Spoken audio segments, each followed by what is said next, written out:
Channing Wason here at 21st Century Self-Defense in West Memphis, Arkansas.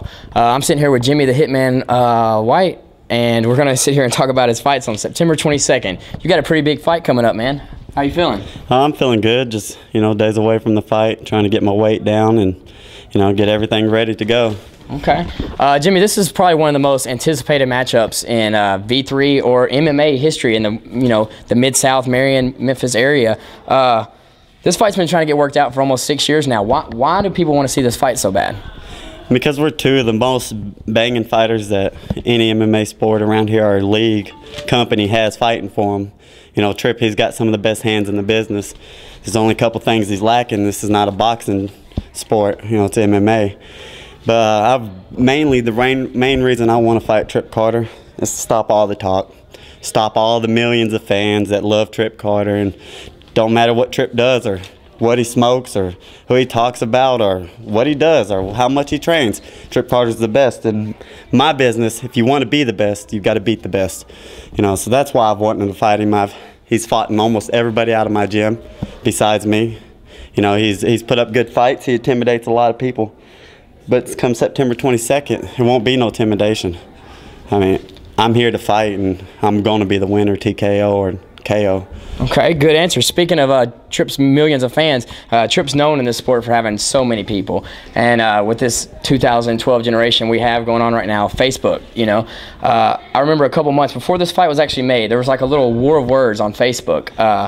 Tripp, actually, you called Tripp out. Tripp, you've been trying to get this fight for years. Tripp's been having other matches, You called Tripp out on Facebook, and his response to you was to go fight and beat some more people. He went on he's fought 3 people since your last cage fight. His response is, go beat some better people before you start calling him out. And what do you have to say in response to that?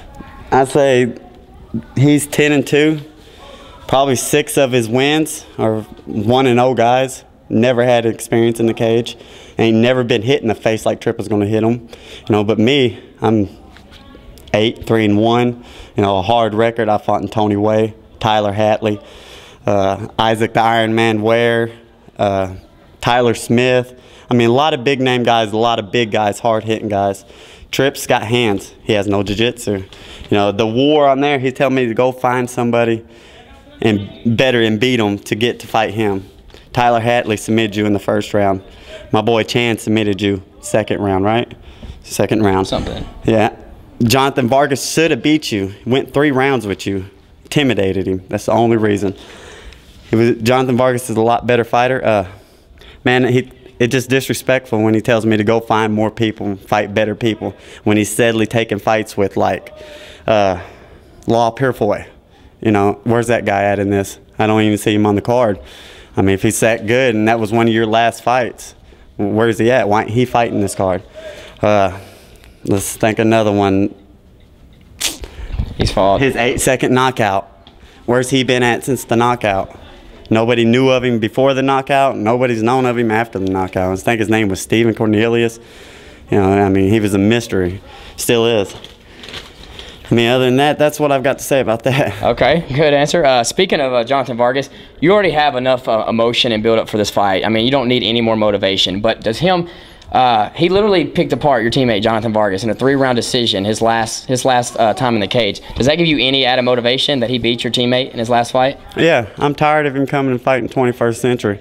You want to say beat better people and then I'll give you a shot. Stop picking on people in my gym and I'll give you a shot. I'm going to give you a shot, all right? It's only going to take one when I punch him in his face. Okay. Well, the word on Facebook and Twitter and stuff is you're taking a step up on competition. After everything you just told me, are you telling me that in all reality Tripp's the one taking the step up in competition by fighting you? Or do you feel that you're taking a step up? Definitely. He was scared. He dropped to 45, thought I wouldn't take the fight at 45. You can call me a street fighter, you can call me whatever you want to, but September 22nd, you can call me the winner. Okay.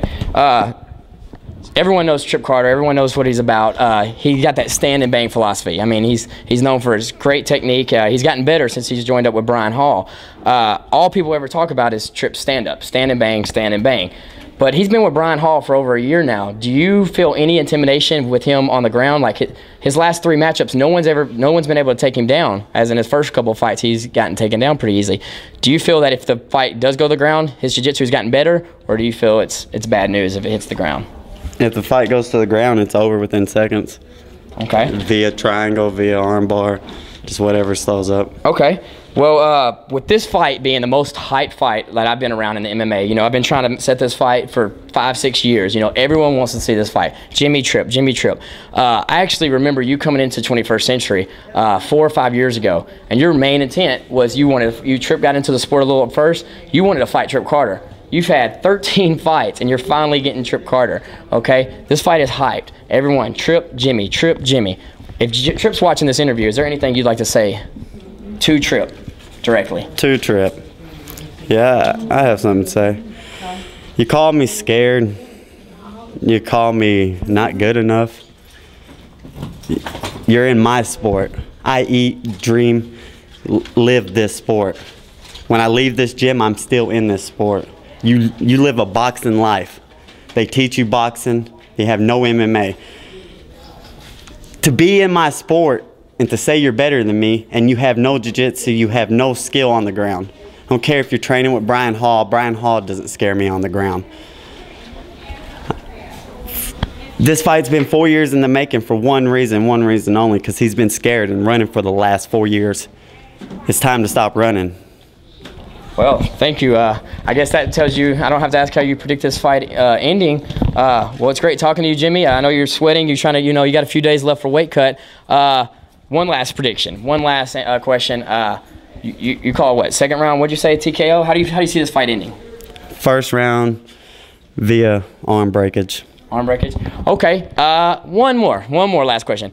You don't like Tripp. You've obviously made it clear. Win or lose after Saturday night, will the beef between Jimmy and Tripp be squashed? It all depends on his. Let me see how you can say this. It all depends on how his feelings feel after this. I mean, if he's man enough to get his ass up off the mat and brush his blood off and stand up and shake my hand, then yeah, it can be over with. But if he don't want to be my friend, it ain't no loss here. Okay. Man, okay. Good answer. All right. We thank you for your time. Is there anybody you'd like to give any thank yous or shout outs to? Yeah, Wade Johnson. I hope you knock Tyler Hill the fuck out. Thank you. This is Channing Wason with V3 Fights and Local MMA Online. That's Jimmy the Hitman White.